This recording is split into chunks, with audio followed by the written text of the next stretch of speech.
Olá pessoas, eu sou o Léo. E eu sou o Miguel. E esse é o canal Piuí. Já vai pegar a sua água benta porque tá começando a segunda parte da saga O Exorcista. Se você não viu a primeira parte, você tem que ver. Então clica no negocinho aqui em cima ou no link na descrição, assiste e depois volta pra isso. Mas se você assistiu, então apaga a luz aí do seu quarto, porque, cara, Exorcista exige um clima de terror, entendeu? Então apaga mesmo, coloca o fone de ouvido, volume alto, porque hoje é dia de encerrar a saga O Exorcista aqui no canal Piuí. Dislike, dislike. Sai, demônio! Like. Deu certo?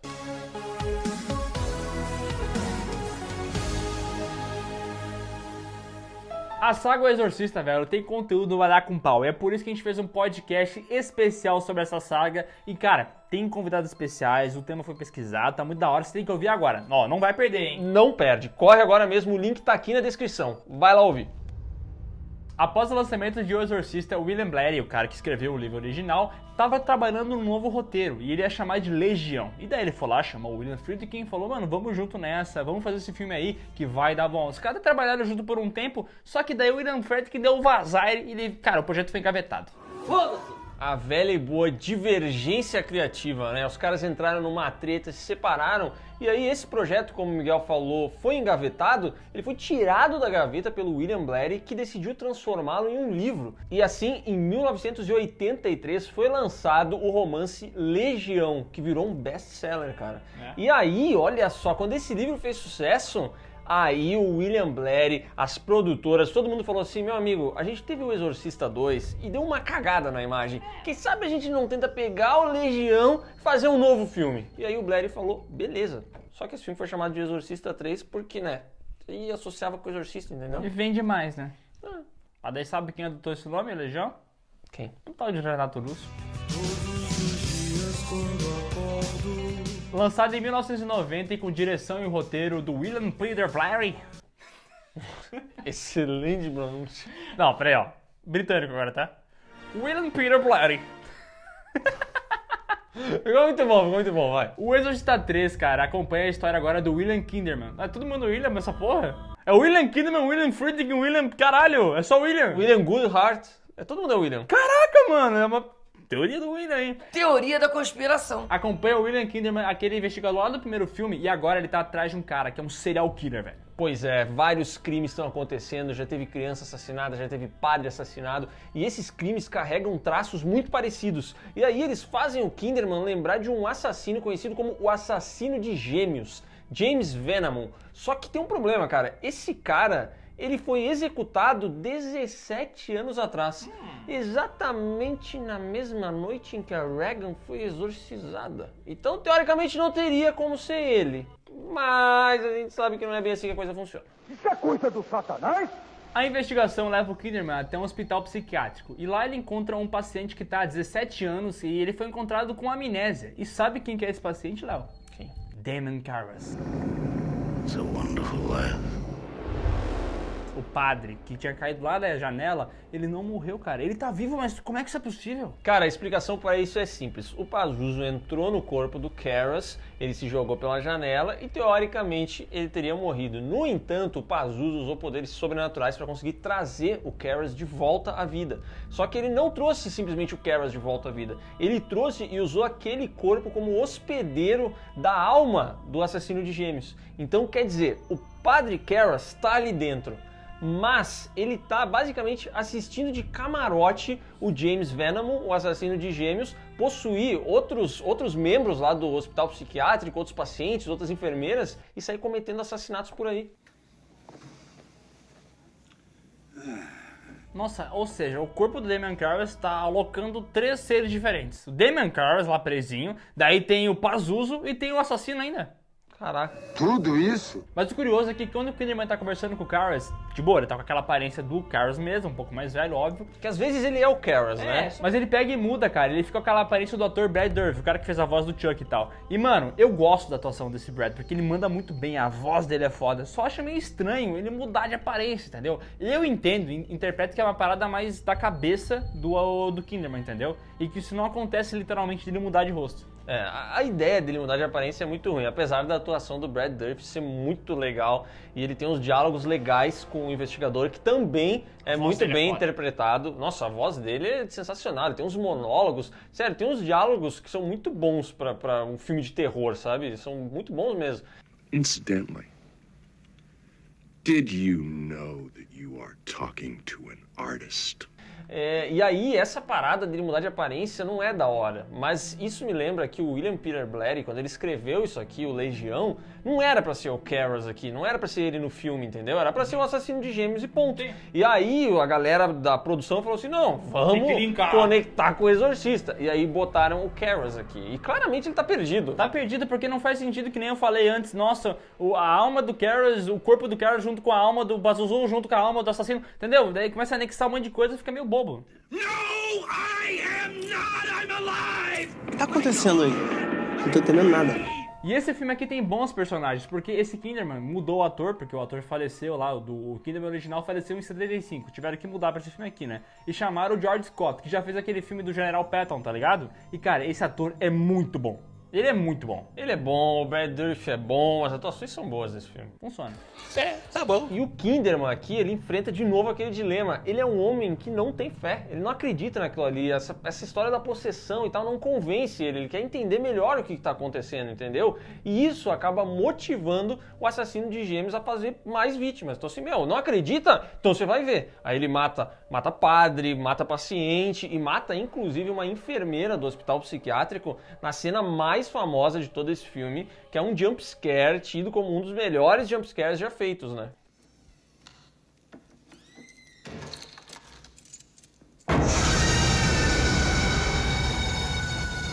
Cara, é uma baita cena porque ela começa, aí tem um jumpscare, entendeu? Ela demora pra desenvolver, aí tem um jumpscare de quando a mulher entra num quarto e um paciente levanta e tal, e aí tu pensa que acabou. E depois vem esse susto e o movimento da câmera, o zoom que ela dá e tal, é legal, entendeu? E tem um efeito sonoro massa também. Como é que é o efeito sonoro? Uau! Caralho, parece um carro. Um trem! É o trem da Piuí! Caraca, que alegria! Uau! A descrença do Kinderman é muito grande. E daí o Pazuzu fala assim, mano, eu vou provar que eu existo e eu vou te mostrar um negócio bem real. Então ele vai lá e possui uma paciente que vai até a casa do Kinderman pra matar a filha dele. E cara, quando o detetive descobre isso, ele fica muito louco, sai correndo para a casa dele, vai com tudo, cara, não para no sinal, atropela a velhinha, faz de tudo, chega na hora H. E quando a filha dele vai morrer, cara, putz, daí o cara pelo menos consegue proteger a filha. Só que daí quem não vai morrer, não morre a filha, mas vai morrer o Kinderman. E daí nesse momento um tal de Padre Morning, cara, que já tava sendo atormentado por esse demônio há muito tempo, ele fala assim, não, tá na hora de eu ir até o hospital psiquiátrico pra acabar com ele. E daí enquanto o Kinderman tá sendo atacado pelo Pazuzu, o padre tá atacando o Pazuzu. Depois o Pazuzu fala assim, eu tenho que botar minha atenção em outra coisa, vou lá no padre, né?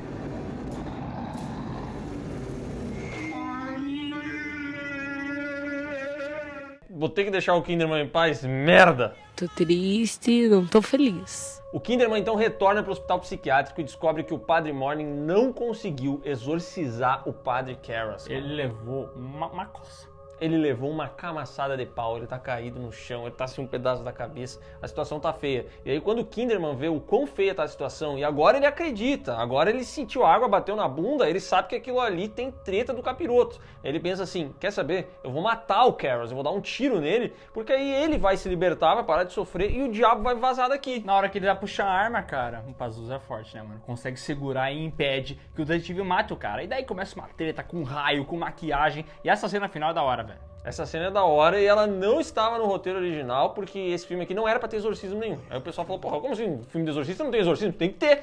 E aqui tem o Padre Morning, ele surge no último suspiro de vida dele, ele consegue pegar seu crucifixo na mão e dar uma afastada no e ele Pazuzu. Consegue dar uma afastada no Pazuzu e motivar o Padre Karras a dominar o corpo dele de novo. E aí o Kinderman aproveita esse momento em que o Karras realmente é o Karras pra dar uns tiros no cara e matar ele, libertando assim o padre e mandando o capiroto pra longe. Bill, now, shoot now, kill me now!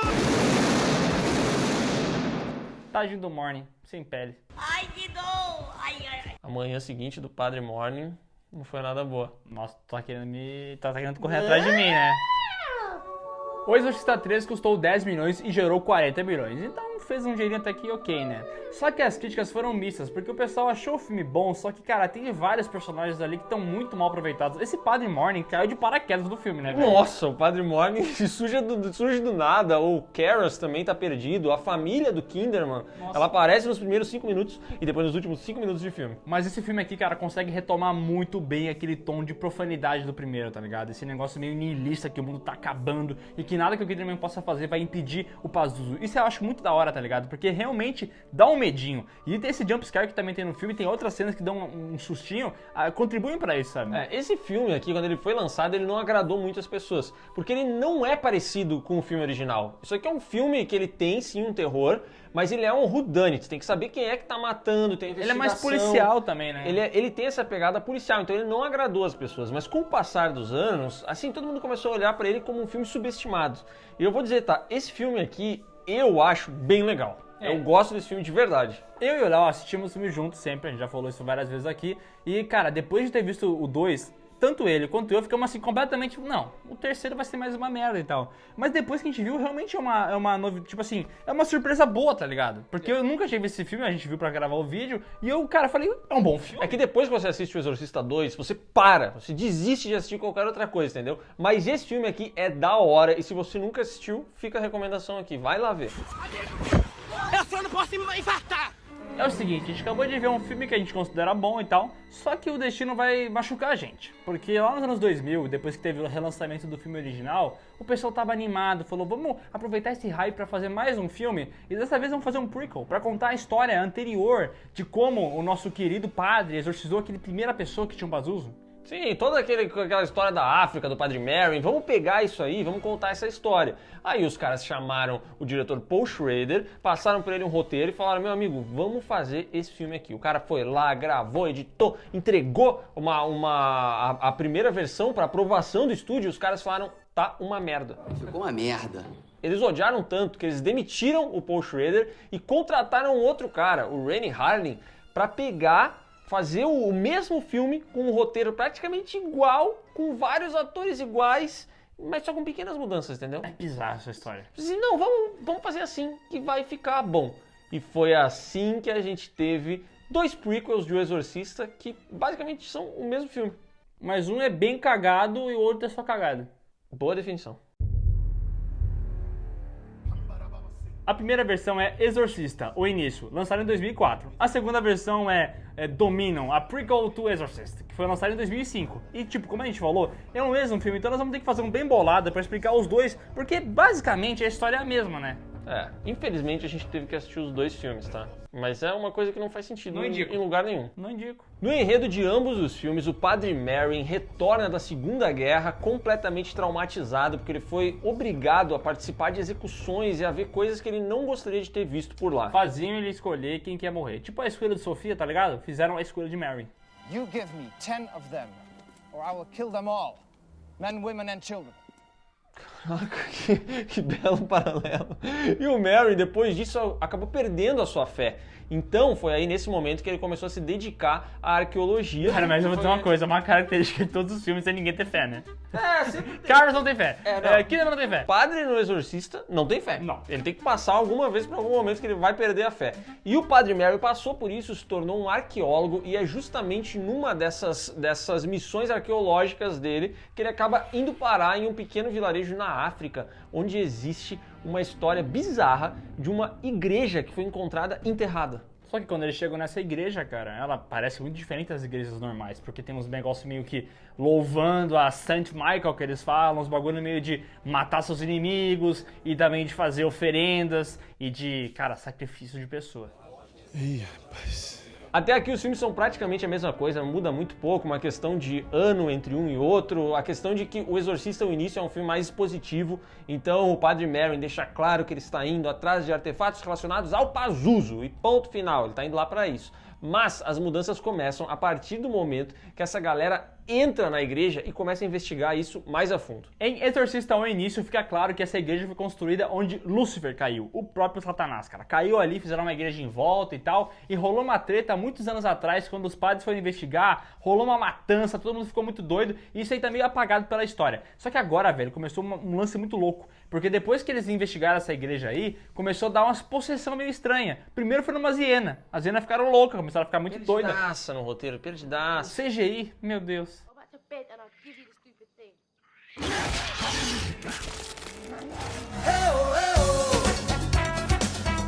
Meu Deus. E depois um garoto aleatório também ficou possuído. Tudo isso é muito perdido, tudo é muito mal feito, tudo é muito mal dirigido, mas tem uma explicação.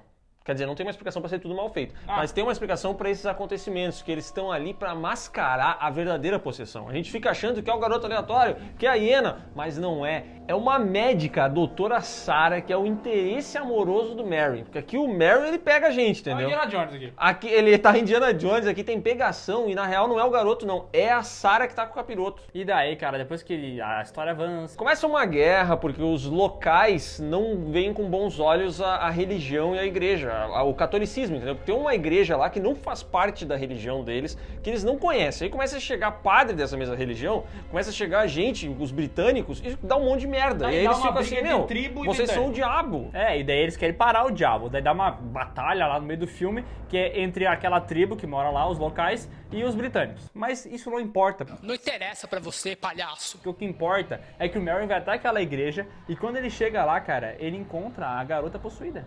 Exatamente, cara. E depois que o outro padrezinho jovem, que era o seu ajudante, acaba morrendo, ele se vê obrigado a realizar o exorcismo. O padre sem fé precisa exorcizar a mulher. Come sit with us, Lancaster. I promise I won't bite. Mas, cara, essa mulher tá com uma maquiagem tão ruim, mas tão ruim. Eu até perco as forças, porque, cara, eles foram pintar a cara dela de branco e esqueceram de pintar aqui na raiz do cabelo.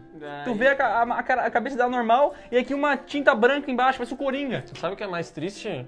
É que o filme original é de 1973 e ele fez uma maquiagem impecável. E aqui a gente tá num filme lançado em 2004... 30 anos depois. Que é essa merda. Não, e sabe o que é o pior? É que não basta só a maquiagem ser ruim.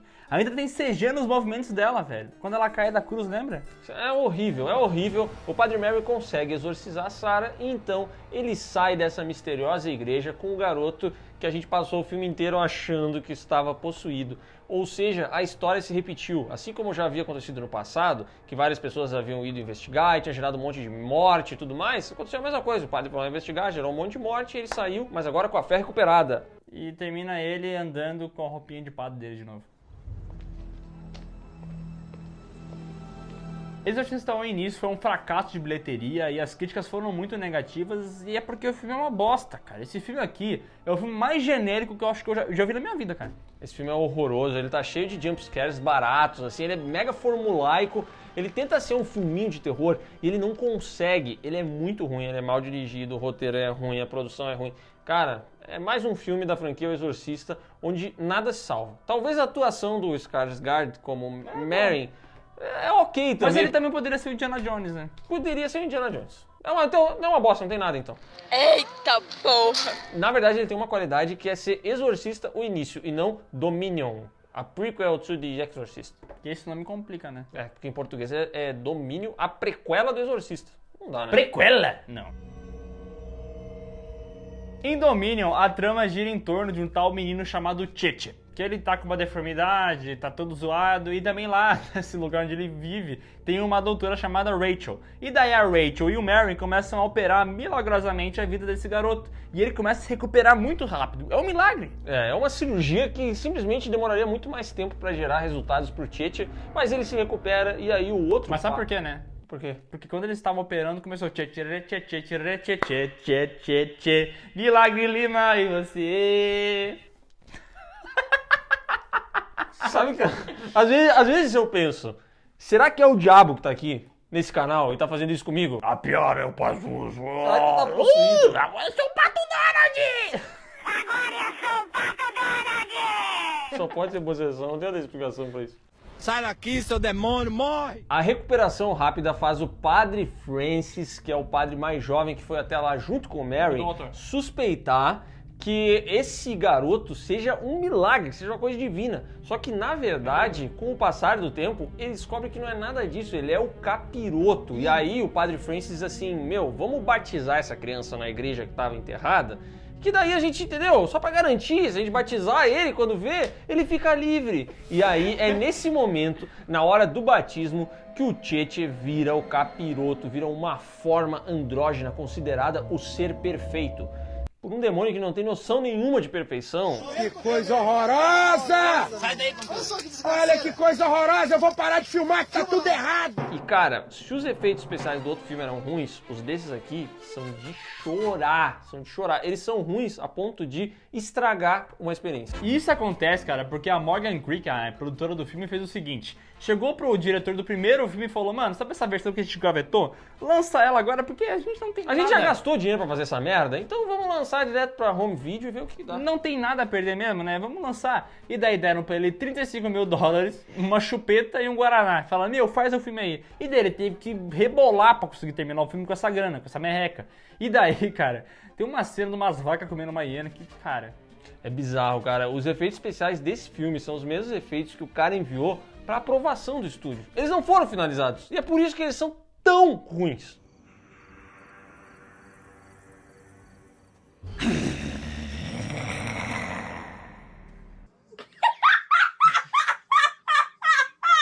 No final do filme, o Padre Francis tenta exorcizar o Cheche, mas ele é atacado pela tribo local e acaba não conseguindo. Então sobra mais uma vez para o Padre Merrin colocar sua batina e tirar o capiroto desse corpo de ET horroroso, fazendo o Cheche voltar ao normal, ou seja, todo deformado, e recuperando assim a sua fé.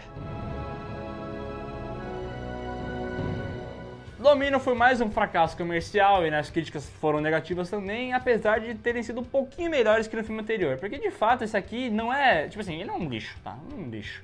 Mas é um lixo que fede um pouco menos que o outro lixo. Ele é muito ruim. Os dois filmes são horrorosos, mas o Exorcista, o início, ele tem... Cara, a direção dele é muito ruim, ele tem os sustinhos baratos e tal. Esse aqui, ele tenta construir a história, mas ele é um filme chato, lento, sem ritmo e não é um filme de terror. Esse filme aqui não tem nada de terror. Nada. E geralmente a gente indica pra você assistir o filme mesmo que ele seja ruim, tá ligado? Porque alguma coisa você vai tirar dele. Ele pode ser um lixo, mas você pode se divertir com as cenas ruins, com a trilha sonora, qualquer outra coisa. Mas no caso desses aqui, não dá pra tirar nada, velho. Não assista. Não assista. Assista a Saga do Pee-wee. Se você conhece alguém que quer assistir, aí você compartilha o vídeo.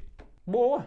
Aí sim, cara. Esses são até agora os filmes da saga O Exorcista. Tem rumores que vai ter uma continuação do filme original aos moldes de Halloween de 2018 pra aproveitar a parada e tal. Só que até agora não tá avançando muito bem isso, né? Até diziam que a história ia se passar com a neta da Reagan e ia ser tipo aquela série de televisão que também foi lançada, sabe? Pois é, lançada em 2016 pela Fox, a série de TV de O Exorcista tem 2 temporadas. A primeira se conecta diretamente com a história lá do primeiro filme, porque a gente acompanha a Reagan tentando proteger a filha dela de outros demônios. Essa é uma série que tem uma base de fãs pequena, mas muito fiel. Já a segunda temporada, ela sai um pouco desse escopo e ela começa a construir a sua própria identidade e a trazer outros casos para o jogo. Mas não foi suficiente pra continuar, né? Foi suficiente, não foi. Tem uns sustos interessantes, tem uma maquiagem que é bacana por várias vezes. Mas tem um protagonista muito fraco. Cara... Não dá, cara. O cara do Rebeldes, velho.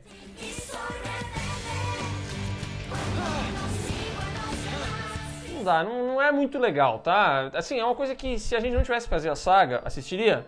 Não. Nem fodendo! Mas se você é fã, vai lá e assiste sabendo que não vai ter uma terceira temporada porque já foi cancelado, tá? Se você quer aproveitar coisas além do filme, velho, você tem que ir atrás dos livros. Porque os livros do William Peter Blatty são muito bons. O próprio Exorcista e também Legião, eles têm uma narrativa, principalmente do Exorcista, que flui muito bem. Tu pega e lê muito rápido. E, cara, a história é mais... Tipo assim, ela vai mais longe. Vai atrás dos livros que são muito legais. E, além disso, você pode procurar um zilhão de documentários e artigos e muito material feito sobre a produção desses filmes, cara. Porque O Exorcista, o primeiro filme, é sem sombra de dúvidas o filme de terror mais influente da história. Então se encontra tudo. Tem material sobre ele ser amaldiçoado, tem material sobre como era a direção, sobre como era a maquiagem, sobre como aconteceu não sei o quê. Tem tudo, cara, tem muito material. E até o Exorcista 2 tem, porque o Exorcista 2, nessa época, não era tão comum ter continuação de filme de horror. Então ele deixou um legado que é como não fazer uma continuação de um filme de Um terror. tutorial. Tudo que eles fizeram não faz igual. É isso aí, cara. Mas sabe o que o pessoal que tá vendo a saga quer saber mesmo? O quê? O nosso ranking dos melhores e dos piores, cara. É fácil, É muito fácil. Eu vou logo dizer que, evidentemente, o melhor é o segundo filme, né? Como? Ah, com certeza. Ufa, Caribe. Cara, o melhor é o primeiro, obviamente. Depois vem o terceiro. Depois vem o Dominion. Depois vem o início. E por último, o 2. Mas é que os últimos 3 são tudo ruim igual. Os últimos 3 filmes, não assista. Essa é a parada, entendeu? A gente sempre fala pra pessoa, assiste pra você ter a sua experiência e ter a sua opinião. Sim. Mas esses filmes, cara, não dá, velho. O primeiro filme, ele é perfeito, cara, na boa. Ele é muito bom, ele é um filme de terror maravilhoso. Quer saber, ó, vê o primeiro, vê o terceiro e o resto bota no lixo. O resto, bota no reto. Eu ia perder, cara. Bota no reto. O resto você pega, coloca, sei lá, coloca num cesto, pede pro padre aí perto da sua casa benzer 1 litro d'água, joga aquela Benze com gasolina. benze com, pode benzer, pode ser, joga uma gasolina benta e um fósforo bento e taca fogo. Tá pegando fogo, bicho! Então é isso, pessoal. Se você gostou do vídeo, dá um like, não se inscreve no canal, marca o sininho e comenta aqui embaixo, velho, qual é o seu ranking, porque a gente quer saber o ranking de vocês também. Mas se vocês não colocar em primeiro e segundo lugar o primeiro e o terceiro, aí não precisa dar o ranking. Aí guarda o ranking pra você, entendeu? Não se esquecem de seguir o canal Piuí nas redes sociais. Tá rolando votação agora pra definir qual vai ser a próxima saga desse canal maravilhoso aqui. Então, esse lixo. Cara, eu tô sendo, não sei, eu não tô controlando meu corpo, velho. O Léo tá meio louco, então faz o seguinte, vai nos nossos Instagrams do Piuí, ou do Léo e o meu, os pessoais também, vê tudo isso aí, cara, segue a gente, também segue as minhas lives, se você gosta de levar um sustinho no jogo, eu levo susto lá também, mas cara, o que eu vou indicar com muita força é o podcast do canal Piuí. O PeeWeeCast, cara, que hoje, se tudo der certo, vai ter um episódio especial, mas eu não vou falar que episódio que é, porque pode ser que dê tudo errado, e aí não tem esse episódio, mas a gente vai deixar o link aqui na descrição, tá? E aí você clica pra ver se é um episódio especial ou não. Certo que não vai ser.